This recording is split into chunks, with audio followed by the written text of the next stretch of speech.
Volvió Pablo, Sí, profe, que había apagado la cámara y el micrófono porque estaba almorzando. pero ¿escuchaste el final de la clase o no? Sí, no, sí, sí, vi todo. Ya, eso me interesa porque eh, de este último tema hay una pregunta pegada en el certamen de la próxima semana, entonces me interesa que esos conceptos queden sumamente claros, ¿m? Lo relacionado con integridad operacional y confiabilidad operacional. ¿Ah? Sobre todo el tema, ¿cierto?, de cómo está, cómo se estructuran los costos que dan lugar, ¿cierto?, a lo que es la confiabilidad operacional. ¿Ok? Sí, sí. Vamos a esperar que se incorpore. Ahí está Anselmo, falta Felipe. Aquí, profe, pero apagué la cámara porque me puse a almorzar. Ah, ya, ok, listo.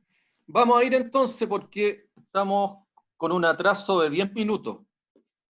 Pero, mira, ya entramos, vimos lo último, ¿cierto?, en relación a lo que es auditoría y gestión de activos, que es básicamente la última parte que uno ve en la unidad temática número 1, que es la introducción y que es el mantenimiento y la estrategia, y esta parte de auditoría, auditoría, diagnóstico y gestión de activos, que a mí me permiten, ¿cierto?, preparar de alguna manera la etapa 2 del mantenimiento eh, a objeto de que yo pueda tener una fotografía clara, ¿cierto?, de cuál es el estado actual del mantenimiento y si encuentro que existen brechas, es decir, existen deficiencias que yo requiero mejorar a objeto de alcanzar los resultados del negocio, tengo que hacer un buen diagnóstico, identificar esas brechas y lograr superarlas. ¿Ya? Eh, entramos, ¿cierto?, a lo que es la unidad temática número 2, técnicas básicas del mantenimiento predictivo, donde estas técnicas básicas eh, fundamentalmente son algunas herramientas que nosotros utilizamos a objeto de podernos darnos cuenta de que una falla potencial está a punto de ocurrir. ¿Ya? Nosotros normalmente, ¿han hecho práctica ustedes o no? Sí, ya las dos. Sí, profe. Las dos. Ya, cuando Sí, profe, las dos. se hicieron en mantenimiento, ustedes ven que en conjunto con los planes de mantenimiento hay rutas de inspección, ¿ah?, o rutas de mantenimiento. Cuando uno va a hacer esas rutas de mantenimiento, normalmente esas rutas de mantenimiento también están asociadas, ¿cierto?, a un análisis que uno hace de criticidad y también se focaliza en estas rutas que son más críticas. Cuando va a hacer esa ruta, normalmente va provisto de alguna herramienta o va provisto de algún elemento que a uno le permita detectar, dependiendo del equipo inclusive que vaya a ver, ¿ah?, dónde está el equipo más crítico, va provisto de algún tipo de herramientas para hacer lo que se llaman los análisis sintomáticos. ¿Mm? El mantenimiento predictivo se basa fundamentalmente en síntomas.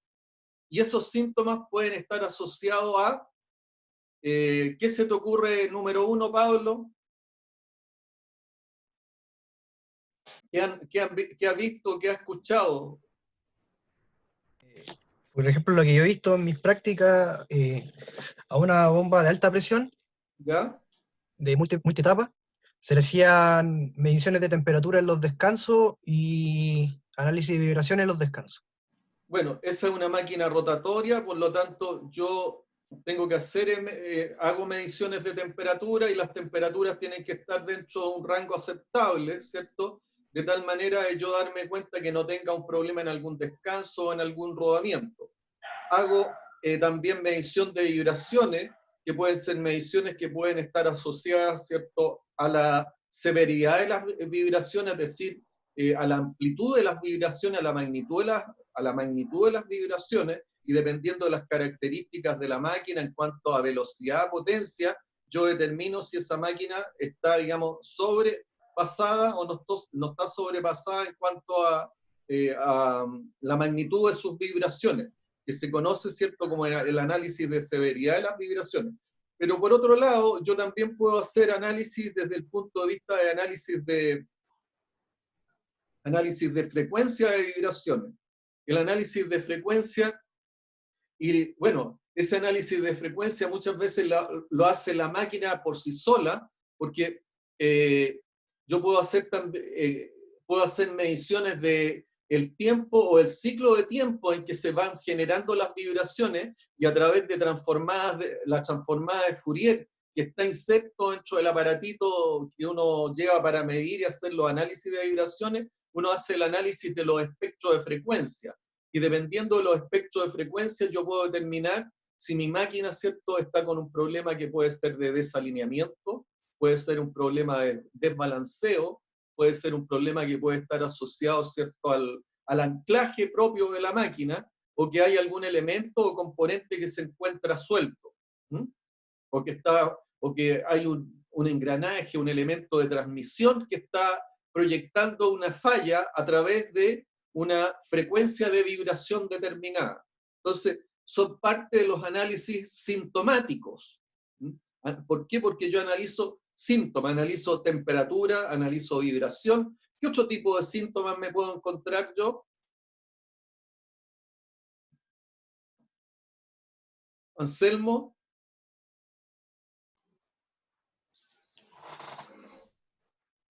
¿Qué otros síntomas? Estoy Temperatura, pensando que ya dijo vibración. temperatura y vibración. ¿Qué otro sentido tenemos las personas? Asóciala a los sentidos nuestros. Sí. ¿Ah?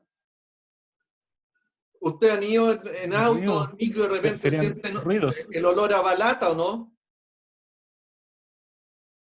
Sí. Sí.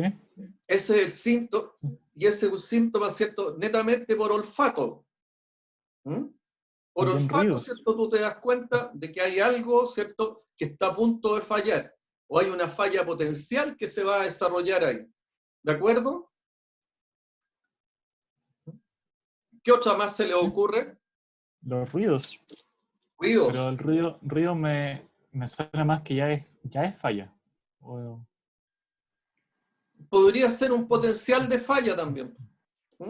Porque va a depender mucho de la sensibilidad. Yo recuerdo en los tiempos que yo hice práctica y que habían maestros, no teníamos esto.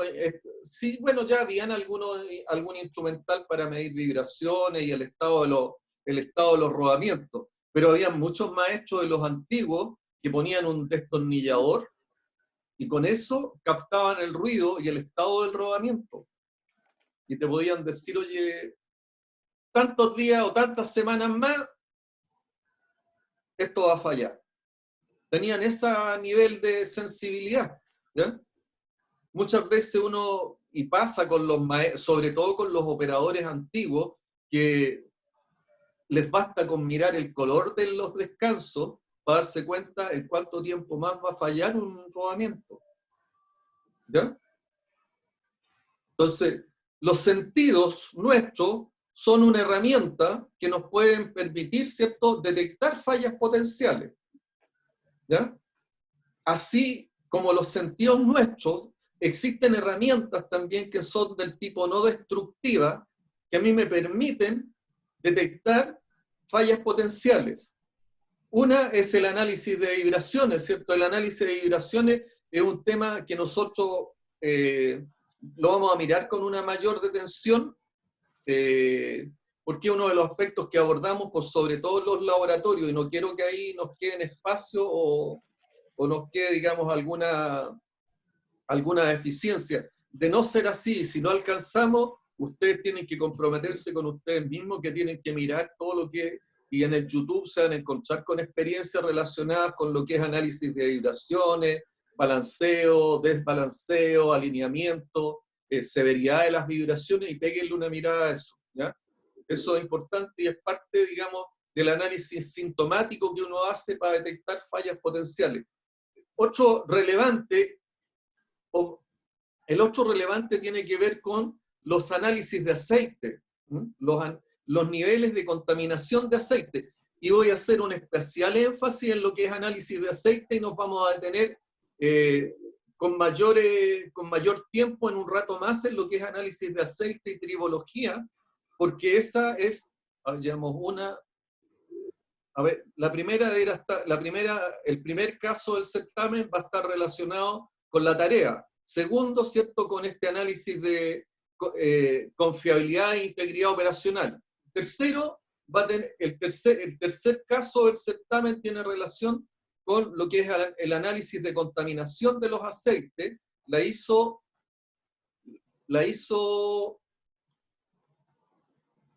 4406. Entonces, en base a esa ISO, nosotros vamos a hacer todo un ejercicio relacionado con el análisis de contaminación de los aceites, y esa va a ser la tercera pregunta en el certamen. Es un ejercicio bastante entretenido y que lo vamos a aprender acá. Vamos a aprender a hacerlo acá, que tiene que ver fundamentalmente de cuándo yo debiera proceder con el reemplazo y cómo procedo con el reemplazo de aceite en equipos como turbinas a vapor, máquinas de papel, motores petroleros, chancadores, molinos, compresores y otras máquinas que pudieran presentarse. Entonces, tenemos dos casos que son sumamente importantes, el de vibraciones y el de análisis de aceite. Le vamos a dar mucha importancia y lo vamos a ver con detalle todo lo relacionado con análisis de aceite. Dentro de lo que es el análisis de estas técnicas, tenemos técnicas directas, ¿cierto?, que yo puedo observar a través de estos síntomas que va a ocurrir una falla potencial, o yo puedo hacerlo a través de técnicas indirectas, a través de algunos parámetros, como por ejemplo en el caso de las vibraciones, en que yo me doy la magnitud de las vibraciones y en definitiva ese parámetro a mí me va a permitir discriminar si una máquina está a punto o no de fallar. Tenemos otras técnicas, ¿cierto?, también no destructivas, como por ejemplo el uso de tintas penetrantes. El uso de tintas penetrantes usan distintas tintas a objetos, tintas de limpieza, las mismas tintas penetrantes, algunas tintas reveladoras, y esas tintas a mí me permiten detectar ciertos potenciales de fallas, de grietas superficiales que pueden haber en tubería o en planchas de calderería, por ejemplo, ¿ya? O en lo que son algunas planchas de los hornos, o planchas de lo que son los shell de molino, o algún otro tipo de frame que estén estructurados con planchas del tipo calderería. Entonces, las tintas penetrantes a mí lo que me permiten es detectar estas grietas superficiales, y puedo detectar, ¿cierto?, también a través de estas tintas penetrantes, yo puedo detectar que una falla potencial puede estar a punto de ocurrir.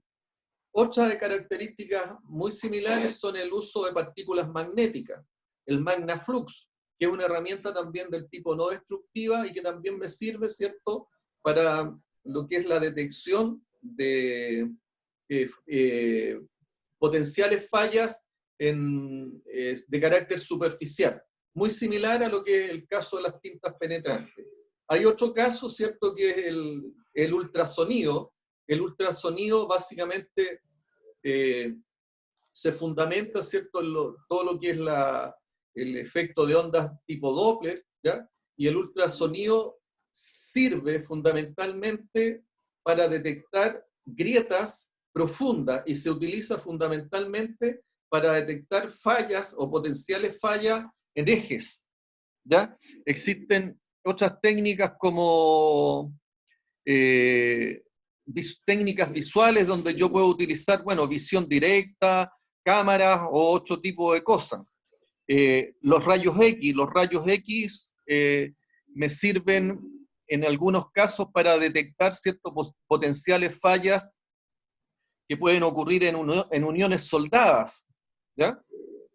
Y también los rayos X se utilizan bastante en el caso de aquellas correas que son de alta exigencia, utilizadas fundamentalmente en la industria minera, en que son correas transportadoras que tienen cables de acero en su interior. Entonces yo a través de escáner con rayo X, lo que hago, ¿cierto?, es detectar posibles fallas, dado la ocurrencia de cortes en esos cables que están al interior de esas correas transportadoras. Y no me acuerdo de otro, pero lo vamos a ver y debieran estar, están las corrientes de Eddy también, que son, pero ya esas son un poquito más complejas. Ahora, como les decía, eso me permiten a mí detectar estas fallas potenciales, y estas fallas potenciales son aquellas fallas o aquella indicación, aquella sensibilidad que a mí me dice, mire, está pronto a ocurrir una falla funcional, ¿ya? Y esa falla funcional, ¿qué es lo que significa? Ustedes si ven el eje de la I, dice condición del activo, significa que el activo, el equipo o el sistema se está deteriorando, ¿ya? Y que está a punto de ocurrir o está pronto a ocurrir una falla del tipo funcional.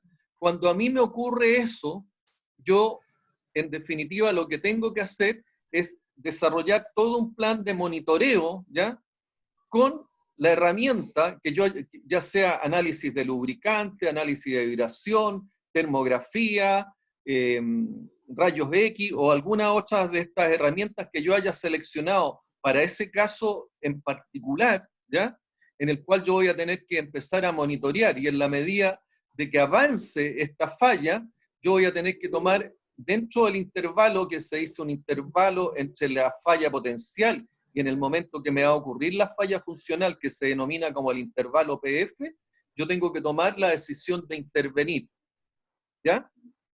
Esta decisión de intervenir es cuando yo decido, ¿cierto?, ya está pronto a ocurrir la falla, esta falla que se declaró potencial tiempo atrás, ¿ya?, y que yo permití que el sistema siguiera funcionando siempre y cuando, ¿cierto?, siempre y cuando los parámetros de operación estuvieran dentro de rangos aceptables, ¿no?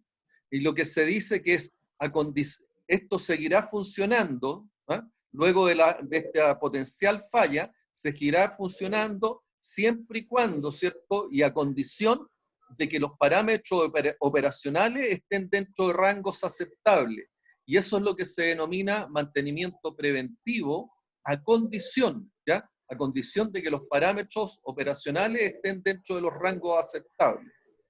Cuando ya yo empiezo a detectar dentro de este intervalo PF que está ahí graficado en la slide, ¿cierto?, ¿qué es lo que tengo que hacer? Yo tengo que coordinar las acciones necesarias para volver al activo, a su condición, lo más cercano a lo original, ¿ya? Y eso es lo que nosotros llamamos el mantenimiento del tipo predictivo a condición, que también se llama mantenimiento sintomático, y que es un mantenimiento del tipo antes de la falla, y que es el mantenimiento más moderno que existe hoy en día, ¿ya? Porque más que más moderno, es el mantenimiento que a mí me permite, ¿cierto?, el mantenimiento a menor costo. ¿Por qué? Porque en el caso del mantenimiento preventivo, que es el otro tipo de mantenimiento antes de la falla, el mantenimiento preventivo, acuérdense que es el mantenimiento preventivo de reparación, en que yo pesco el componente, lo saco y lo cambio por uno reparado o por uno nuevo, ¿ya? Pero el componente yo lo saco de acuerdo a ciertos usómetros, horas, toneladas, cantidad de productos pasados, y eso, ¿qué es lo que significa? Significa que yo dejo parte de la vida útil de ese componente, la pierdo. Por lo tanto, ese costo de mantenimiento, ¿ya?, o el mantenimiento de esas características es de mayor costo. El otro mantenimiento preventivo que existe es el mantenimiento preventivo de sustitución, en que yo pesco el componente, sencillamente lo pesco, lo boto y lo cambio por uno nuevo. Ejemplo, los cambios de filtro, ¿ya? Y aquí, ¿de qué es lo que estamos hablando? Les estamos dando las herramientas necesarias para que ustedes detecten una falla potencial, y es de esa falla potencial, que va a depender de este intervalo PF, ¿ah?, yo tengo que empezar a hacer las mediciones necesarias y tengo que intervenir antes de que me ocurra la falla funcional. O sea, desde el punto P hacia adelante, el sistema continúa funcionando a condición que los parámetros de operación queden bajo rangos aceptables. O sea, que estemos cumpliendo la función y estemos cumpliendo con los compromisos del negocio. ¿Estamos de acuerdo en eso? ¿Se entendió? ¿Pablo? ¿Ah? ¿Pablo? ¿Sí se entendió? ¿Anselmo? Sí, un poco, profe. ¿Se entendió? ¿Sí? ¿Sí? Este concepto lo vamos a ver con bastante detención y más detalle cuando entremos a hablar del mantenimiento centrado en confiabilidad. El mantenimiento centrado en confiabilidad se basa fundamentalmente en el mantenimiento a condición. ¿Ya? Bueno, esto es parte y una herramienta fundamental en lo que es el modelo de gestión del mantenimiento para de alguna manera yo empiece a desarrollar y empieza a aplicar estas distintas herramientas en la medida que voy desarrollando las estrategias y los planes de mantenimiento respectivos. ¿Ya? Aquí están algunas de las técnicas básicas de las cuales hablábamos, que hay técnicas directas y técnicas indirectas. La de inspección visual, análisis de vibración, líquidos penetrantes, partículas magnéticas, ultrasonido, análisis de lubricante, que la vamos a ver con harto detalle, termografía, inspección radiográfica. Creo que la única que no detallé fue la termografía. La termografía, ¿en qué es lo que se basa? En mapas termográficos, es decir, hay mapas donde yo tomo la temperatura del componente a analizar en su condición original y posteriormente lo que hago es que hago la medición de temperatura y obtengo un nuevo mapa termográfico para la condición de operación que estoy midiendo y la comparo con el original. Y de ahí yo detecto, ¿cierto? Si esto está en está pronto a fallar o no está pronto a fallar. Esto se utiliza mucho para medir el estado de condición de algunos circuitos del tipo eléctrico-electrónico, que en la medida que estos circuitos empiezan a soltarse, empieza a aumentar la temperatura. Y esta termografía me permite detectarlo. También se utiliza mucho en lo que son los... cuando yo tengo una posible falla potencial en los revestimientos refractarios de los hornos. ¿Ya? ¿Por qué? Porque hago una medición del tipo termográfica y por las diferencias de temperatura yo puedo detectar que hay una falla potencial asociada, ¿cierto?, al revestimiento refractario al interior de los hornos.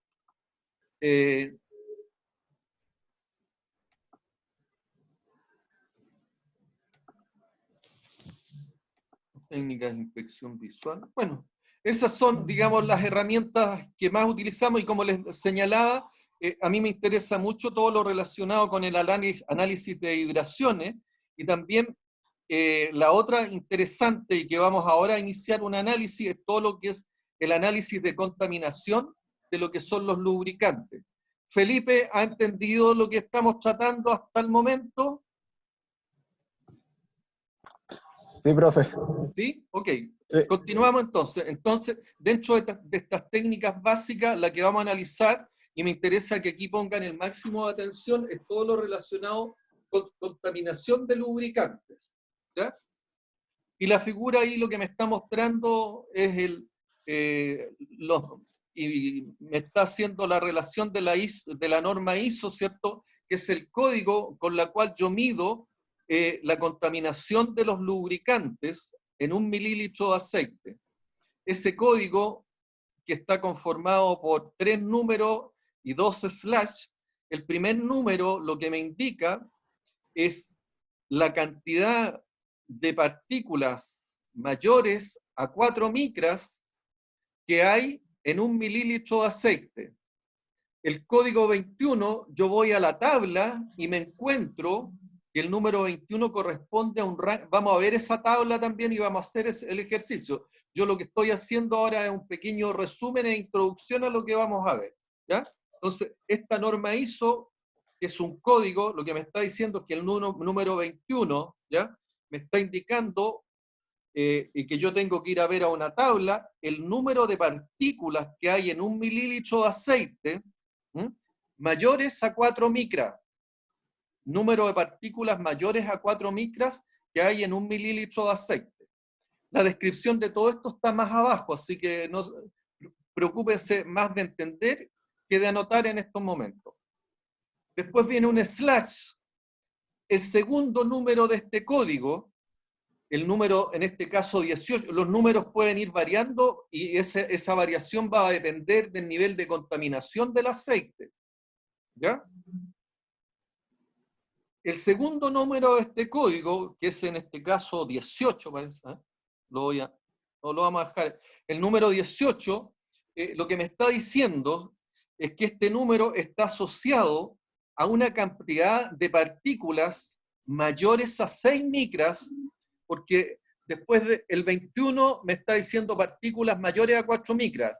El número 18, que es el segundo número de este código, me está diciendo que son partículas mayores a 6 micras que hay en un presente en 1 mililitro de aceite. Entonces, yo con ese número 18 me voy a la tabla y veo qué cantidad de partículas contaminantes están presentes, ¿cierto?, en ese aceite.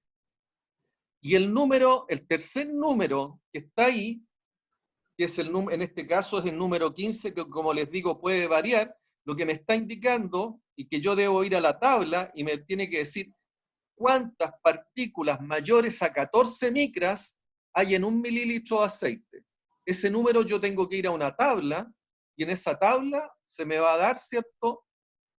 Les voy a mostrar de inmediato la tabla. Esa es la tabla. 21, 18, 15. El número 21, voy a ampliarlo para que lo puedan ver ahí, ¿eh? El número 21 de la ISO 4406, ¿cierto? Que es el número 21, que es el primer número de ese código, acuérdense, ISO 21/18/15, creo que. Entonces, el 21 me dice que hay entre 10.000 y 20.000 partículas mayores a 4 micras en 1 mililitro de aceite, en el aceite que yo estoy analizando. ¿Eso les queda claro? ¿Tienen alguna duda hasta ahí? ¿Pablo? ¿Se entiende? ¿Ah?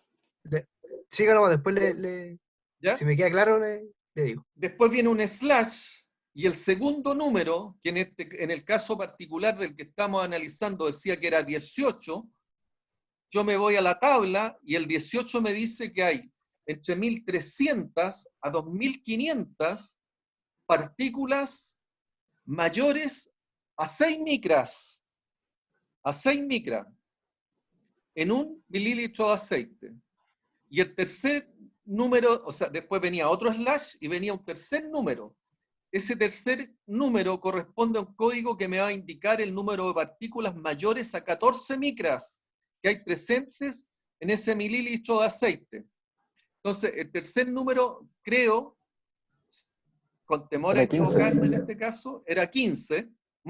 Y lo que me dice, que el número 15 me dice que hay entre 160 y 320 partículas mayores a 14 micras en 1 mililitro de aceite. ¿Ok? ¿Se entiende hasta ahí? Sí. Profe, Dígame. en el caso de el número 21, por ejemplo, que va entre 10.000 y 20.000 partículas por mililitro, ¿qué pasaría si hay, por ejemplo, 8.000 o 9.000 partículas? ¿Sería mejor o eso significa que está fuera de norma? Si hubieran menor partículas, tú me dices que hubiera partículas entre ¿cuánto me estás diciendo? Por ejemplo, en el de 21, que es entre 10.000 y 20.000. Entre el 21 ya entre 10.000 y 20.000. Claro.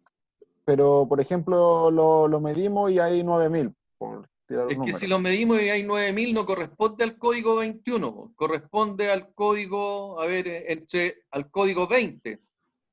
Hay entre Ya. 5.000 y 10.000. Ah, ¿Ya? ya habría que cambiar el Acuérdate código que entonces. el 21 me dice partículas mayores a 4 micras. Es el relevante, mayores a 4 micras. Ujú, ¿Ya? claro. Ahora, si tú me dices, no, yo lo que tengo son mayores a 4 micras, y tú me dices que son 9.000, debiera no estar en el primer número, no debiera tener el código 21, sino que debiera tener el código 20. ¿Te Perfecto. fijas? 20, Ya. 18, 15. ¿Por qué? Porque en ese rango está el número de partículas mayores a 4 micras. ¿Ok? Ya. Ujú. ¿Pablo se Perfecto. entendió también o no? Gracias, ¿Pablo? profe. Sí, profe, sí, ¿Sí? se entendió. ¿Anselmo? Sí, profe, se entendió.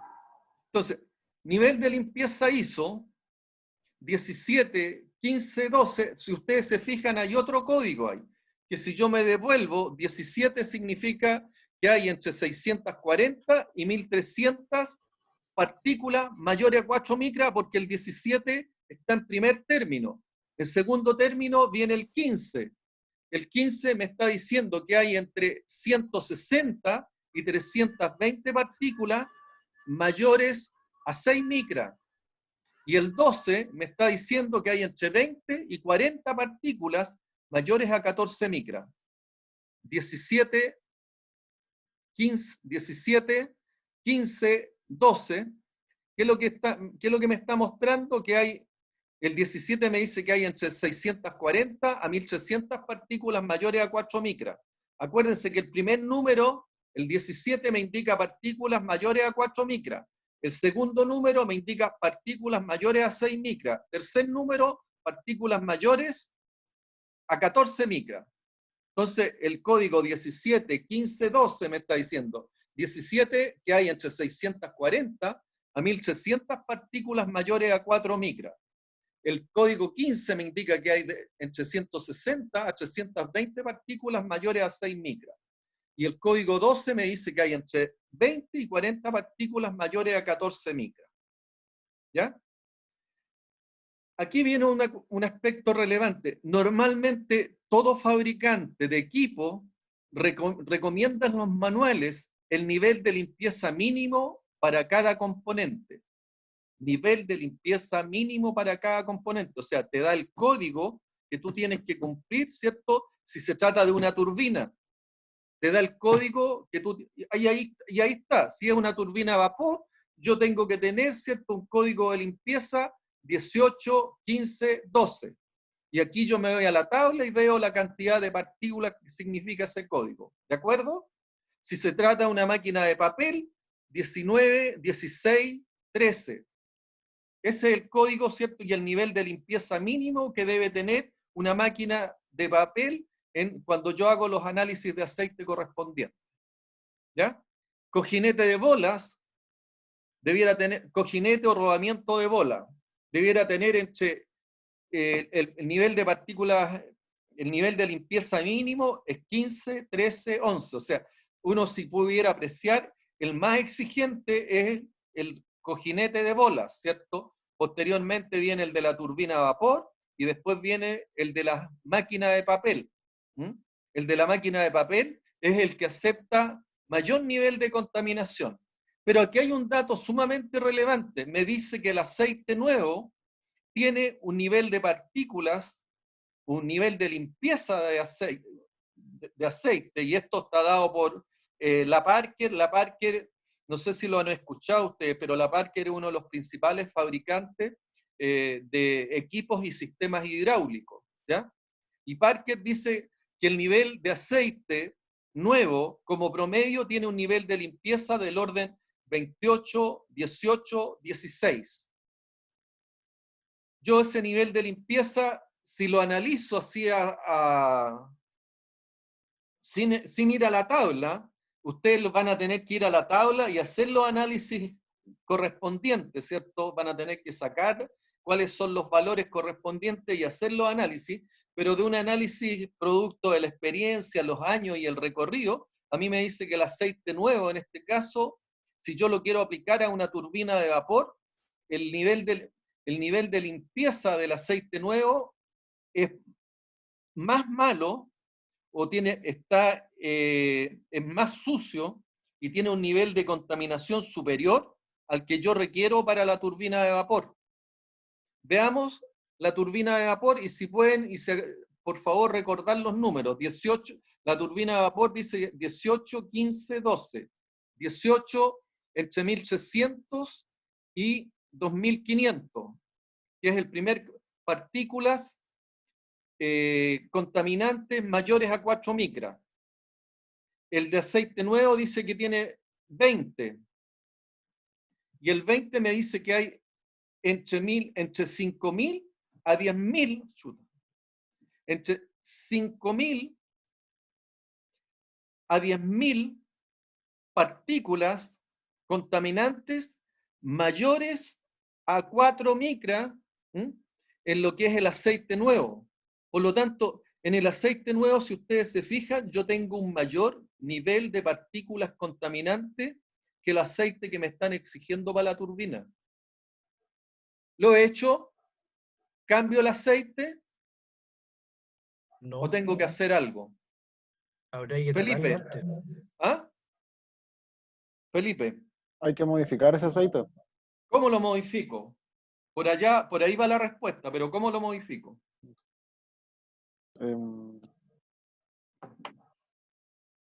¿Habrá alguna forma de filtrarlo? No sé. Hay Lo que se me ocurre en este sistemas de momento. microfiltrado Mm. que uno lo instala, ¿cierto? Cuando va a hacer el cambio de aceite, coloca todo en un sistema microfiltrado hasta llegar al nivel de contaminación que exige el fabricante de equipo. ¿Por qué yo tengo que respetar en esto, Anselmo, el nivel de contaminación que a mí me exige el fabricante de equipo, en este caso el fabricante de turbina, Mitsubishi y u otro? Para tener la máquina en las condiciones que ellos la venden. ¿Por qué? Porque yo al fabricante le exijo, ¿cierto?, un nivel de disponibilidad, un nivel de confiabilidad. Le pido también un nivel, inclusive le exijo, ¿cierto?, un nivel de costo de mantenimiento máximo, un costo de operación máximo. Uno cuando hace los contratos y hace las licitaciones para la compra de equipo, pone todas esas condiciones. Nivel de disponibilidad, nivel de confiabilidad, nivel de costo de operación, nivel de costo de mantenimiento. ¿Ya? Pero a la vez el proveedor de equipo, ¿cierto? El fabricante de equipo le dice, mire, yo le cumplo, pero usted tiene que mantenerme de esta manera. Y dentro de las exigencias te dice, utilíceme un aceite móvil, Shell, ¿ya? Con este código de contaminación. Este es el máximo nivel de contaminación que yo le permito en el aceite, ¿ya? Y si tú le colocas otro, yo pierdo garantía. Y si pierdo garantía, estoy perdiendo, ¿cierto?, una cantidad importante de dinero. ¿Ya? Inclusive me puede significar, ¿cierto?, una falla en la máquina, una falla, digamos, una falla total, y que si yo cumplí fielmente con lo que me exigió el proveedor tiene que cambiarme la máquina. A esos niveles estamos hablando de turbinas, de camiones, de molinos, de compresores, de equipos, que estamos hablando de millones de dólares. ¿Ok? ¿Ya? Entonces, es por eso lo importante de esto, ¿ya? Y que ustedes siempre tienen que tenerlo bajo consideración. No pueden exceder el nivel de contaminantes que el fabricante de los equipos originales está pidiendo. Y para eso tienen que aprender a hacer. Pero, hecho cierto, y ustedes, bueno, vimos y nos basamos solamente en el primer número del código, ¿ya? Partículas mayores a 4 micras, vemos que en el caso del aceite nuevo, tiene el código 20, 18 y algo más. Y el que me está pidiendo a mí el fabricante de turbina tiene el código 18 y no me acuerdo algo más. ¿Ah? 15 y 12. 18, ya, 18, 15 y 12, ¿ya? 18, 15 y 12. El 18 me dice que, perdón, 18, el aceite que me están pidiendo para la turbina, el código 15 me está hablando de las partículas mayores a 6 micras y me está diciendo que hay entre 160 y 320 partículas mayores a 6 micras. Pero el aceite nuevo, dijimos que era 20, 18, el aceite nuevo tiene entre 1.300 y 2.500. O sea, necesito microfiltrar. Y debe ser lo similar para el código, ¿cierto? O para el número en este código para aquellas partículas mayores a 14 micras. ¿Ok? Por lo tanto, yo necesito desarrollar, previo a incorporar este aceite, yo necesito microfiltrar. ¿Ya? Y el proceso de microfiltrado es un proceso lento, pero es un proceso que yo necesariamente debo hacer. Es suficiente con que yo haga el microfiltrado y hecho el microfiltrado, incorporo este aceite al estanque del sistema hidráulico correspondiente. Pablo, No sé si sea suficiente. ¿qué se le ocurre a usted? Porque yo ese aceite lo voy a echar, ¿cierto?, a un estanque que me va a recibir ese aceite hidráulico. Los estanques en general son estanques metálicos, los circuitos son circuitos que están compuestos por cilindros, válvulas, bombas, cañerías, filtros y otros, ¿ya? ¿Y qué características tienen cuando? Porque son la mayoría metálicos. Y cuando los sistemas metálicos todos quedan, ¿cierto? Una vez que yo los monto, los mantengo, quedan con elementos también contaminantes en su interior. Rebabas, virutas u otros, ¿m? O producto del proceso que estuve desarrollando, normalmente yo me puedo encontrar con elementos contaminantes. Y esos elementos, si yo echo el aceite filtrado, el aceite nuevo que voy a cambiar, lo he hecho tal cual y lo he hecho al circuito, ¿qué es lo que estoy haciendo? ¿Quién Volviendo a contaminarlo. ¿Ah? Vuelvo a contaminarlo. ¿Qué debiera hacer entonces? Limpiar el sistema. Hacer una limpieza del sistema. Esa limpieza del sistema, anótenla por ahí, se llama flushing. Flushing.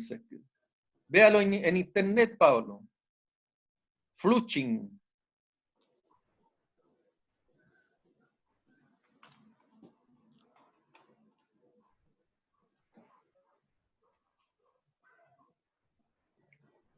¿Lo encontraste?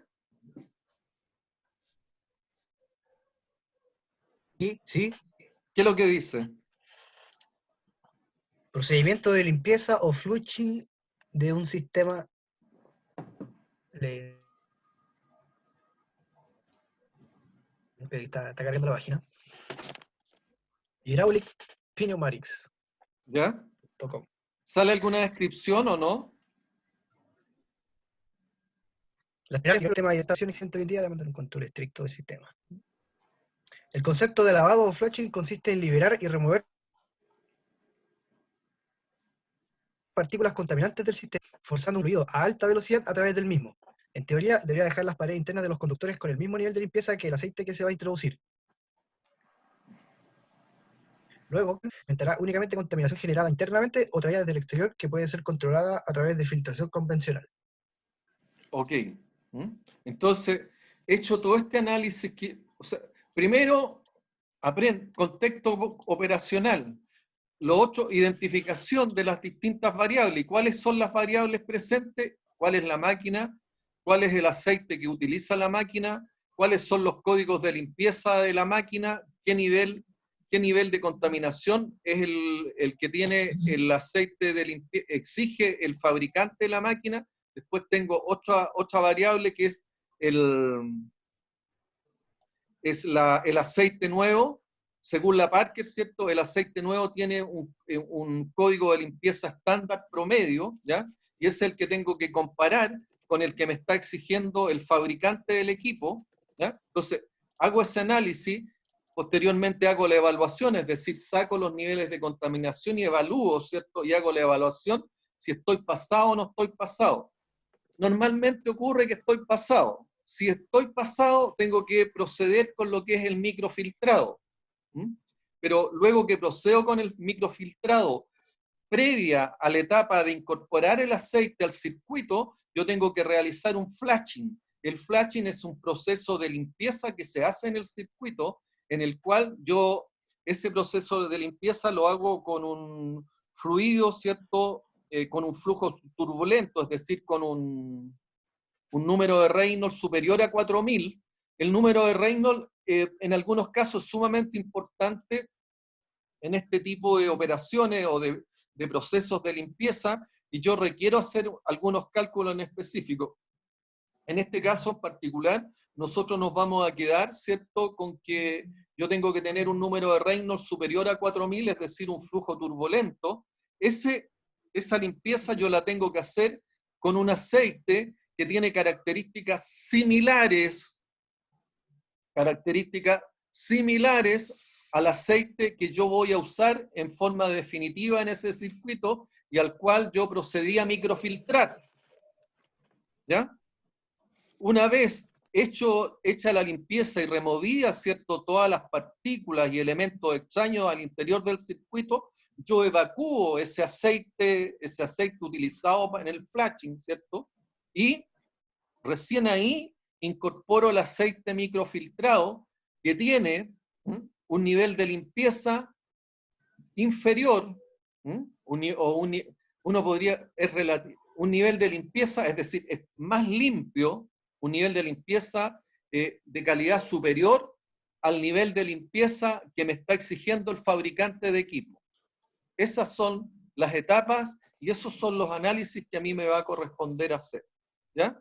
Entonces, queda más claro que cuando hablamos de nivel de limpieza ISO 171512, Pablo, ¿sí? Sí, tengo una pregunta. Dígame. Si yo hago el sistema de limpieza flashing, por ejemplo, ¿no contamina al tener un nivel de calidad de limpieza más bajo? ¿O No, el hecho de que vaya a alta velocidad me asegura que...? El aceite es de características similares. De características similares. No habla inclusive del nivel de contaminación del aceite. Lo que sí hace, ¿cierto?, es que a través de este flujo turbulento y esta pasada remueve todas aquellas partículas internas, pero yo después retiro ese aceite. Por lo tanto, yo no me quedo con un aceite con un nivel de contaminación superior. ¿Ok? Yo después incorporo... ¿Y una consulta, profe? ¿Ya? Ese aceite que yo utilizo para el flashing, pues lo boto. ¿Ya? ¿Se puede volver a utilizar para otro proceso distinto? ¿O queda Podría utilizarse, inclusive podrías hasta microfiltrarlo para eliminar partículas y tener los mejores salvo, ¿cierto?, que se encuentre con algún agente químico o algo que lo haga perder algunas propiedades, ¿ya? O se carbonice o algún tipo de ese tipo de situación. ¿Ok? Ya, vale. ¿Ya? Pablo, lo que es el código del código de limpieza ISO 4406, ¿entendiste cómo se aplican los números ahí? Sí, profe, sí, me quedó ¿Sí? súper claro. Vale. Anselmo, Sí, profe, quedó bien claro. ¿sí? Felipe, Sí, profe, todo claro. ok. Les voy a enviar durante la semana un caso de aplicación para que se ejerciten ahí. ¿Ah? Entonces, normalmente todo fabricante de serio de equipo recomienda en los manuales el nivel de limpieza mínimo para cada componente. Si el usuario de un equipo no sigue estas recomendaciones, el resultado será reducción del tiempo de vida útil del mismo y por lo consiguiente, ¿cierto?, las pérdidas de garantía correspondientes. El tema de la limpieza o flashing, que es lo que hablamos con algún mayor de detalle, inclusive la fórmula para llegar, ¿cierto?, al cálculo de Reynolds. ¿Consultas hasta ahí? Ninguna. ¿Qué hora es? ¿Quién tiene hora? 25 para las 5. 4:36. 25 para las... Tenemos hasta las 5:10. 10. Sí. Vamos a hacer una breve pasadita en esto, Paco. Bueno, todo el tema, digamos, relacionado con contaminación de lubricante y todo el tema relacionado con el uso de lubricante y la relación entre la lubricación, el desgaste de materiales y todo lo que es el roce, uno lo estudia a través de una ciencia que es la tribología. La tribología ocupa una serie de áreas o se sirve de una serie de áreas de la ingeniería mecánica, la ingeniería química, la ingeniería eléctrica, la nanotecnología, de una serie de áreas de ingeniería para desarrollar sus teorías. una de las cosas relevantes es que en el tema tribológico, y creo que lo conversamos acá, si yo hago un buen análisis tribológico y un buen estudio con respecto al tema de la lubricación, yo puedo obtener ahorros económicos que me pueden traer como beneficio ahorros hasta en un 2% del PIB de un país. ¿Esto qué significa? Que normalmente, ¿cierto? Yo aplico mi conocimiento tribológico a niveles tan bajos de que muchos planes RCM o RBM a mí igual me traen falla, dado que yo no consideré los aspectos de carácter tribológico en esos planes, ¿ya? Y cuando estoy hablando del impacto que tienen los estudios de la tribología y la lubricación, estoy hablando de impactos tan grandes como es el 2% del PIB. El PIB de un país es del orden no de un país, en el caso de Chile es del orden de los 270.000 millones de dólares, que evidentemente va a caer ahora. El 2% representa del orden de los 5.400 millones de dólares. Por lo tanto, el impacto que tiene esta herramienta tribológica y todo lo relacionado con la lubricación es importante. Es decir, nosotros podríamos financiar una serie de planes sociales con los ahorros que pudiéramos generar producto de un buen plan relacionado con lo que es la lubricación y considerando los aspectos fundamentales de lo que es la tribología. Los fundamentos de la tribología tienen ciencia que estudia la relación entre el desgaste, la fricción, la lubricación, y ahí tienen la tribología, fricción, lógica de principio, estudio de la fricción, y al lado izquierdo aparece todo lo relacionado con teoría de lo que es la rugosidad superficial, que seguramente lo tienen que haber visto con el profesor Jaime Núñez, ¿o no? ¿Con él vieron mediciones? No, con Sergio Álvarez. Ah, con No, Sergio pues, Álvarez. mediciones con Mancilla. No, Bueno, la Sergio Álvarez cátedra, hace mediciones. sí, puedo hacer cátedra. Sí, Sergio Álvarez hace mediciones y ahí tiene que haber hablado sobre el tema, ¿cierto?, de Verdad, rugosidad y roce y todo ese tipo de cosas. ¿Ah? Dentro de lo que es tribología, una ciencia originada en Inglaterra en la década del 60, es multidisciplinaria, utiliza la ingeniería química, la metalúrgica, la electrónica, la física, la nanotecnología, estudia la fricción, el desgaste y el consumo de energía. Siendo la orientación muy técnica, actualmente se ha convertido en una herramienta muy eficiente para mejorar el EBIT de una empresa. ¿Se acuerda lo que es el EBIT de una empresa, Felipe? No me acuerdo específicamente qué era, pero más o menos el concepto sí. ¿Qué es lo que es más o menos el concepto? A ver, era... lo tengo aquí.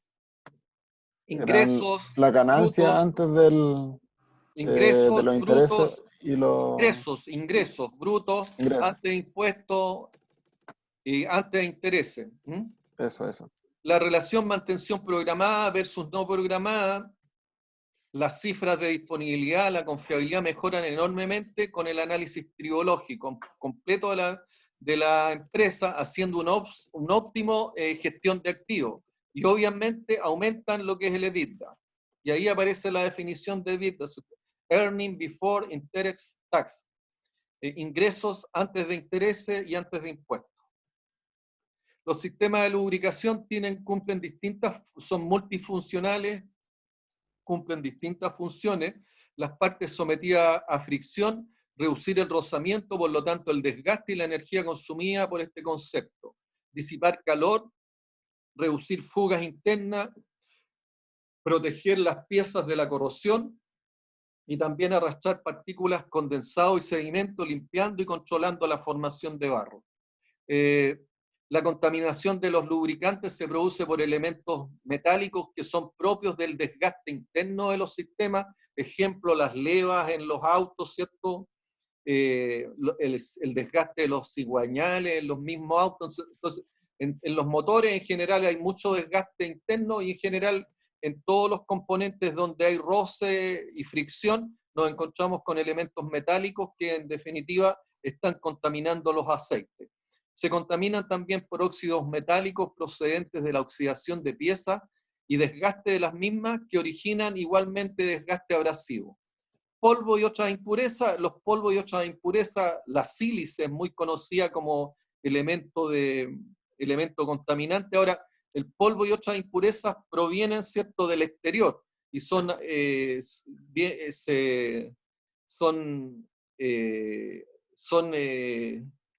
ingresan a través de filtros rotos, orificios y los respiraderos mismos de la... ¿ah? Aquí tenemos un ejemplo, ¿cierto?, de los distintos puntos donde se pueden producir la contaminación de los lubricantes. Y aquí entramos, ¿cierto?, a la influencia del nivel de limpieza del lubricante en la vida de un componente mecánico, que es lo que en definitiva hicimos el estudio y nos adelantamos un poquito y ya ustedes quedaron preparados para esto. Alrededor del 80% de los daños de los componentes de un sistema hidráulico se deben a presencia de partículas en el lubricante. Para medir el nivel de limpieza de los lubricantes hidráulicos se han establecido varias normas internacionales, entre las cuales una de las más conocidas es la ISO 4406, que toma como base el número de partículas mayores a 4 micras, mayores a 6 micras, mayores a 14 micras, presente en un mililitro de aceite. De aquí hacia adelante está lo que estuvimos analizando y estudiando, la norma ISO 4406, el código, ¿cierto?, la tabla, el nivel de limpieza, qué es lo que significa cada uno de ellos, los niveles de exigencia exigidos para cada máquina, el que considera la Parker para un aceite nuevo, y ¿qué es lo que no aparece aquí? La etapa de microfiltrado, pero sí aparece lo que es la limpieza y el flash. ¿Consulta hasta ahí? No, profe. ¿Clarito? Por No, favor, profe. esto me interesa que lo aprendan y lo sepan bien porque les viene una pregunta de esto, ¿ok? Vamos a terminar hoy día haciendo una muy breve introducción, ¿ya? Una breve pero relevante introducción a lo que es la unidad temática número 3, donde aquí vamos a ver las herramientas de gestión del mantenimiento. Esta quizás es la parte más entretenida del ramo, o por lo menos la que más me gusta a mí, porque muestra los distintos métodos o las distintas estrategias que yo uso para lo que es el desarrollo de planes de mantención. Las más conocidas son el RBM o el RBI, ¿ya? El RBM o el RBI es mantenimiento basado en riesgo o inspección basado en riesgo. Luego viene el RCM, que es mantenimiento centrado en confiabilidad, y posteriormente está el TPM, que es mantenimiento productivo total.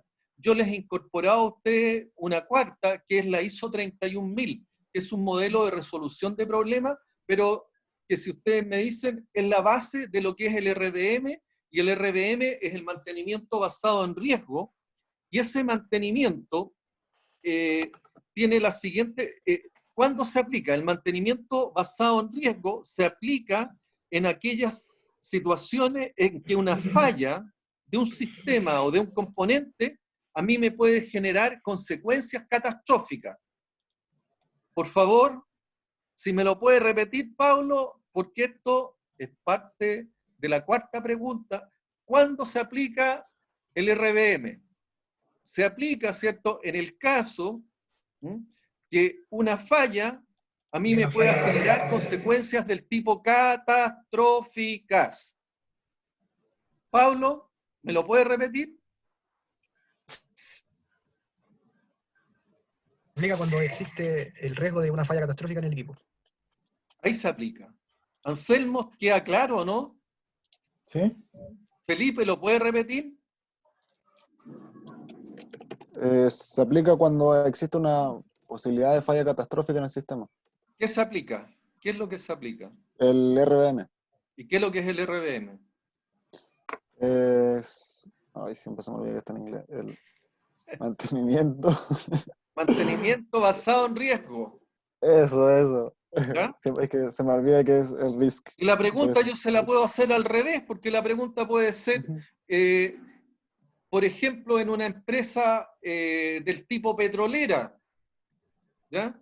Como la ENAP de Concón, que es la que distribuye petróleo, ¿cierto?, para todo lo que es la región, o distribuye combustible para toda la región metropolitana.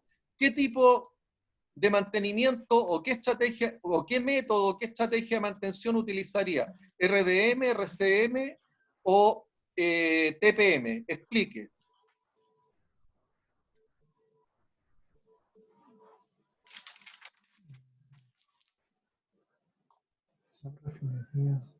La explicación es la siguiente.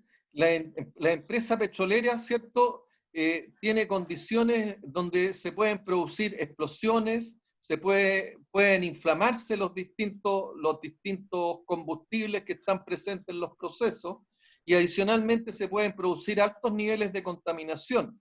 Una empresa como la ENAP, que está emplazada, ¿cierto?, en una zona prácticamente semiurbana, donde convergen a él los principales caminos hacia lo que es la quinta región y que se conecta con región metropolitana, con el norte y sur de Chile, evidentemente, si la ENAP está muy cercana, ¿cierto?, una consecuencia desde el punto de vista de lo que es las comunicaciones, ¿ah?, de lo que es la conectividad de la quinta región, es una cuestión sumamente grave.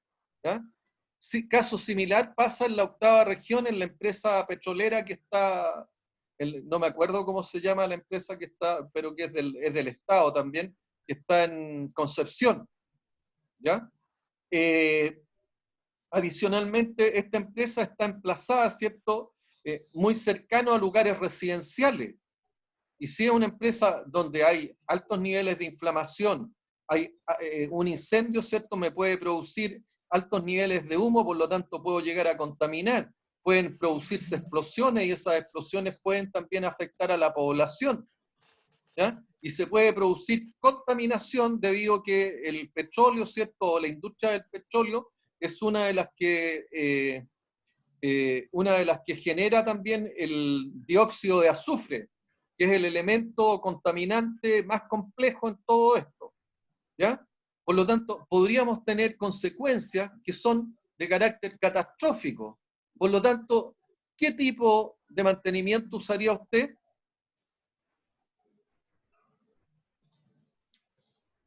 El RBM. El RBM. Entonces, la pregunta ahí está prácticamente al revés. Entonces, unidad temática número 3, gestión, tiene 3.1 el RBM, el TPM, la introducción al... Bueno, y dentro de eso, ¿cierto? Estas son herramientas que a mí me permiten, ¿cierto? Y me dan lugar también a esta etapa número 3, que es la jerarquización de equipo y el análisis de criticidad. ¿Cuál es la primera que vamos a ver? Es el RBM y el RBI, que es el mantenimiento basado en riesgo. Dimos respuesta, ¿cierto?, a cuándo aplicarlo. Esto se basa, ¿cierto?, en tanto la inspección basada en riesgo en las normas API. El caso de la inspección basada en riesgo en la API 580 y API 581. Si ustedes quieren profundizar en eso, vayan y vean todo lo relacionado con las normas API, que es la industria petrolera americana. ¿Ya? Y es donde se genera esta herramienta, el RBM. Mantenimiento basado en riesgo, el RBM, cobra mucha importancia en procesos de alto riesgo. ¿Ya?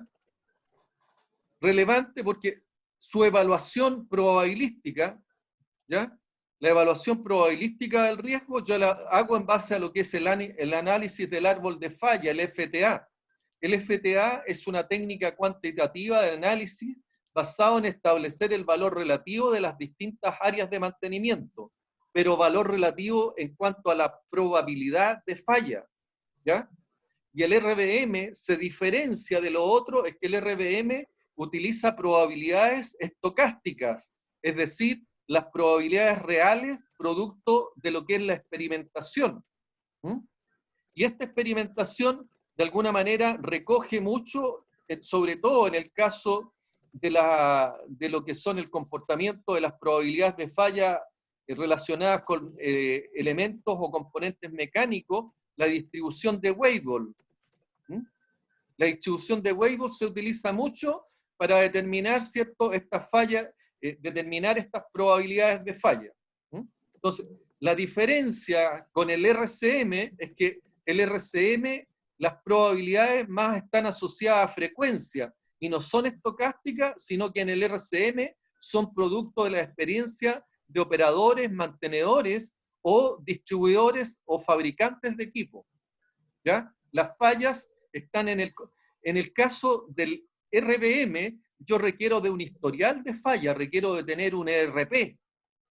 ¿Ya? Requiero del conocimiento profundo con respecto a las probabilidades de falla de los sistemas por parte de los ingenieros de confiabilidad de la empresa.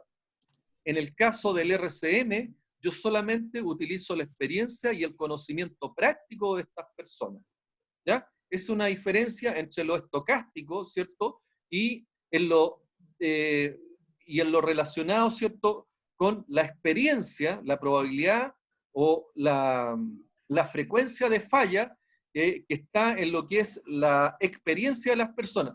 Es por eso que se dice que en el RCM yo no necesito del historial de falla. En el RCM es básico tener el historial de falla y contar con un software, con un ERP, que me tenga de manera sistemática todo lo que es confiabilidad, disponibilidad, y pueda hacer yo los cálculos de probabilidades. Requiero de un cálculo estocástico, es decir, del cálculo de la probabilidad real de falla, que está asociada también al contexto operacional que se trate. ¿Ok? Determina, ¿cierto?, el RBM las oportunidades de mejora eliminando las tareas de bajo valor.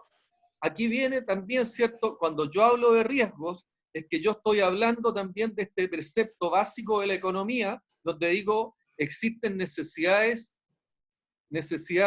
múltiples y jerarquizables, ¿ya? Y recursos que son escasos y de uso alternativo. Entonces, en el caso del RBM, yo me focalizo todos mis recursos en aquellas actividades que son de alto riesgo, o sea, en aquellas actividades que son de alto interés y que para mí son de la mayor necesidad, porque de otra manera yo no voy a lograr mis objetivos. ¿Estamos claros en eso, Felipe? ¿Ah? Sí, profe. ¿Ya? El mantenimiento basado en el riesgo evalúa el riesgo actual, cuáles son las condiciones de riesgo actual, y analiza los costos y beneficios de las medidas de mitigación. O sea, en definitiva, ¿cierto? Yo voy jerarquizando y voy viendo, ¿cierto? Con esta acción yo voy a alcanzar este nivel de riesgo y voy a tener esta probabilidad de éxito posteriormente en mis procesos. Y voy a disminuir en tanto, ¿cierto?, las probabilidades de falla. ¿Ya? ¿Y a través de qué? A través de lo que son los planes de mantenimiento. Aquí esto es relevante y me interesa también que ustedes lo sepan aplicar, ¿ya? Y si quieren, cuando ustedes requieran cierto saber de esto, recurran a las slides, vayan, búsquenlo, pero me interesa que entiendan cuáles son los pasos. En este proceso, que es muy similar a lo que es la ISO 31000, ¿ya? Lo primero que yo hago es un análisis. El TOS significa análisis técnico del sistema, un análisis global del sistema. Hoy estoy hablando de una empresa petrolera, de tales características, emplazada en tal lugar, con este tipo de maquinaria, estos parámetros operacionales, con estos riesgos, ¿cierto? Este es el análisis funcional. Hago un análisis técnico del sistema, con los diagramas de proceso, con todo lo que corresponde. Posteriormente hago el análisis por unidad, es decir, por cada uno de los equipos que constituyen los distintos procesos. ¿Ya? Luego viene lo que es la estimación del riesgo, identificación, cuantificación del riesgo y el análisis de probabilidades. Por eso que aparece ahí el fault tree analysis, análisis del árbol de falla. ¿Ya? Ese me sirve para hacer los cálculos de probabilidades respectivos. Yo no les voy a pedir que ustedes me hagan un cálculo de probabilidades. El PowerPoint que yo les incorporé este tema, aparece un cálculo de probabilidades y la aplicación de este árbol de decisiones, este árbol de análisis, ¿ya? Pero sí lo que me interesa es que ustedes aprendan cuándo se aplica, cuál es el proceso, ¿ya? Y cuáles son las condiciones que se tienen que dar para yo poder aplicarlo. La etapa siguiente es la evaluación del riesgo. Y la evaluación del riesgo, ¿cierto?, tiene que ver con, por un lado, ¿cierto?, con la evaluación del riesgo tiene que ver con el ver que es el valor esperado del riesgo, que es la probabilidad por la consecuencia, y ¿qué es lo que tengo que ver? El nivel de aceptación del riesgo y la comparación con los criterios y cuáles son las políticas existentes en la empresa, para de ahí irme, ¿cierto?, a definir cuál es mi estrategia y cuál es mi plan de mantenimiento. plan de mantenimiento para tratar los riesgos inaceptables, es decir, aquellas fallas que se me pueden presentar con alta probabilidad y cuyas consecuencias pueden ser catastróficas. Yo tengo que focalizarme ahí mi esfuerzo para establecer los planes de acción e impedir que la falla ocurra. Y tengo que incorporarlo, ¿cierto?, en lo que es la programación del mantenimiento. A su lado, a mano izquierda, aparece, digamos, el establecimiento del contexto, todo lo que es evaluación de los riesgos, con la identificación del riesgo, el análisis de los riesgos, la evaluación del riesgo y el tratamiento de los riesgos. Esto de la izquierda es la ISO 31000, transformada, ¿cierto?, en el mantenimiento basado en riesgo. ¿Ok? ¿Se entiende hasta ahí? Entonces, ¿cuándo lo aplico? El protocolo de aplicación, y el tercer aspecto que me interesa que ustedes identifican es cuáles son las condiciones que se tienen que dar para yo aplicar el RBM. Nómbreme condiciones, que yo he estado nombrando algunas. Pablo. Inflamación de equipos o de Condiciones para yo aplicar el RBM. combustibles, por ejemplo. Una, ¿cierto? Pero eso, ahí cuando tú me estás me estás diciendo bajo qué concepto yo aplico, o sea,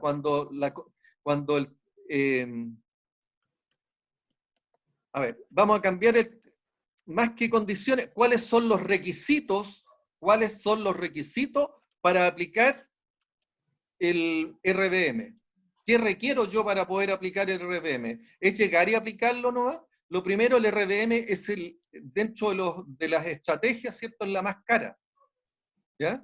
¿Por qué? Porque requiere de probabilidades estocásticas dentro de lo que es este contexto operacional. Por lo tanto, yo requiero tener RP, requiero tener personas preparadas, requiero tener un historial, requiero ser sistemático, requiero ser ordenado. Me interesa que esos lo tengan sumamente claro porque se los voy a pedir. ¿Ya? Entonces, el mantenimiento basado en riesgo, ¿cuándo lo aplico? En aquellas condiciones, digamos, catastróficas. ¿Cómo lo aplico? El protocolo de aplicación, aquí ustedes tienen digamos, la figura. Requisitos, también importante, los requisitos es que esto requiere ser sistemático, ordenado, tener historial, tener RP, tener una buena biblioteca, un buen análisis. Y planes, ¿cierto? Los planes respectivos para las soluciones, ¿cierto?, de estas potenciales fallas. Entonces, esos tres aspectos son importantes, y con eso, bueno, está un poco aquí el procedimiento para aplicar el RBI, seleccionar el sistema a evaluar, que es muy similar, ¿cierto?, al protocolo anterior, recopilación de información, estimación de las consecuencias, estimación de la probabilidad de falla, estimación del riesgo, emisión de resultados, elaboración del plan de inspección, ejecución del plan. Exigencia de la API 580 para la implementación del RBM o el RBI, debe proveer, aquí están los requisitos, exigencia, debe proveer un sistema de gestión para el mantenimiento de la documentación, calificación del personal, requerimiento de datos y el análisis de cambio. Debe proveer de un método documentado para la determinación de las probabilidades de falla. Debe proporcionar un método documentado para la determinación de las consecuencias de la falla. Debe proporcionar una metodología documentada para la gestión de riesgo a través de la inspección y otras actividades de mitigación. Y hasta ahí llegamos. ¿Qué hora es? Las 5. Terminamos con 10 minutos. Tienen 10 minutos para preguntar. Si no, nos despedimos hasta el próximo. Yo de la clase no tengo muchas preguntas, tengo un poco de dudas con la tarea. ¿Ya? Que pide hacer el análisis funcional de la empresa. Y en eso tengo un poco de duda, porque encontré en el PPT 4, creo, que sale acá un pequeño resumen de qué es un análisis funcional. ¿Ya? A ver, el análisis funcional debiera aparecer cuando yo hago el diagrama de procesos, inclusive. Yo puedo determinar ¿Cuáles son las y por eso que también aparece el diagrama, el EFS, entrada, funciones, salida, ¿cierto? Porque yo pesco el mismo diagrama de proceso y pongo las distintas funciones.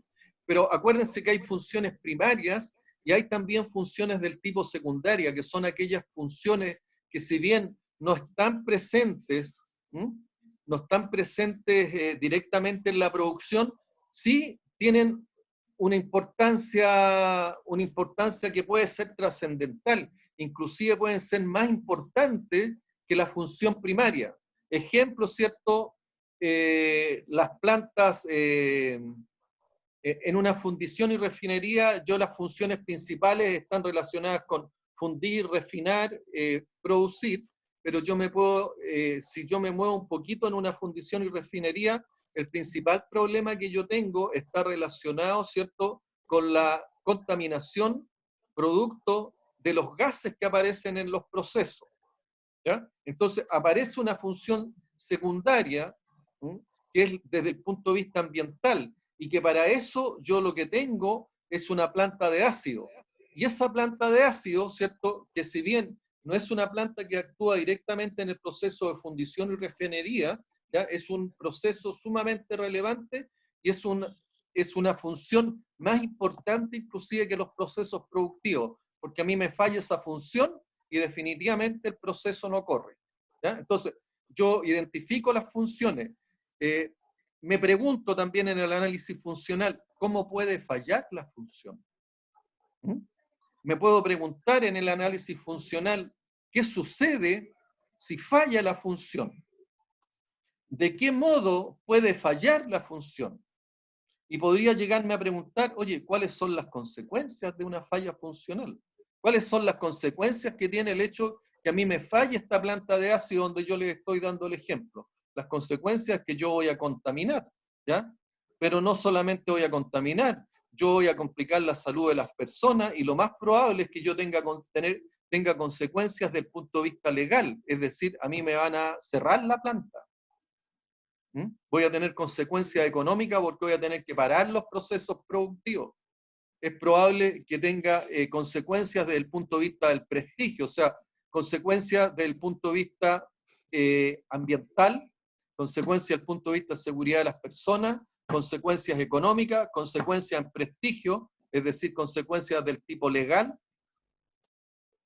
Entonces, el análisis funcional es sumamente relevante y posteriormente determinar, oye, ¿cuál es la función más importante?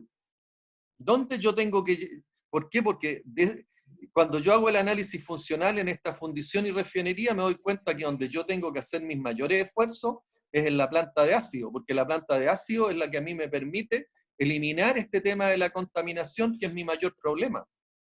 Pero eso depende del contexto operacional. ¿Ok? ¿Te queda más claro, Felipe, o no? Sí, profe. Sí. ¿Ok?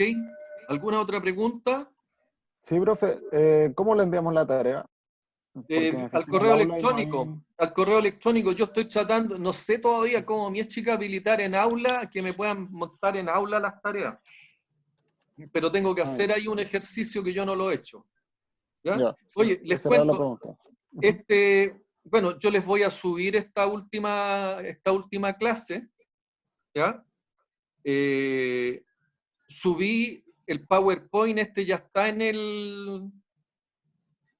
el aula, y les subí también el video de las clases 7 y 8, de las clases 7, aunque parece que está la pura 8 nomás, no las 7.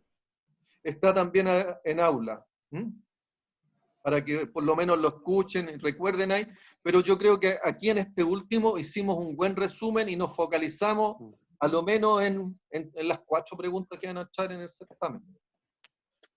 ¿Ya?